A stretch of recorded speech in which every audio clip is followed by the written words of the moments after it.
This is just a simple picture as a demonstration of one of the facilities that we went to. We would go inside of the facility and we would use this LiDAR scanner and we would scan a bunch of racks and everything on the inside that looked just like this. This is a facility pallet rack.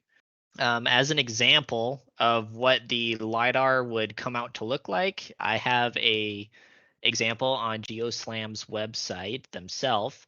So the image would end up looking a little bit like this. And then as you can notice, as we zoom in, the image is actually made up of a bunch of different individual points. And then the individual points become discernible features. So this is what the scan actually turns into. One of the main problems that we ran into during this project, however, is the fact that because the facilities were so large, we wouldn't be able to get the entire thing in a single scan. So we would have to do multiple scans and they would end up looking like this. Like, and all of these represent different rooms. So like this would be the dock area, this is an office area, and these were where the freezers were located. So we would have to take these pieces and we'd have to organize them together into a coherent facility, and it would end up looking something like this. So this is the layout of what the actual facility looked like. Once we got everything situated so that it looked like a good whole picture, we would have to take it and we'd have to merge it into a single file. So it would end up looking like this. So we would then take this file and we would make sure that everything turned out correctly, made sure that it looked correct, and that there weren't any weird things happening like floors being too high. We would now move on to the annotation phase. In the annotation phase, we would have to identify all of the different objects inside of the point cloud. So like this blue right here, that's representing a floor. And then these green, each of these greens are a pallet rack, and the yellow dots would represent columns, and so on and so forth.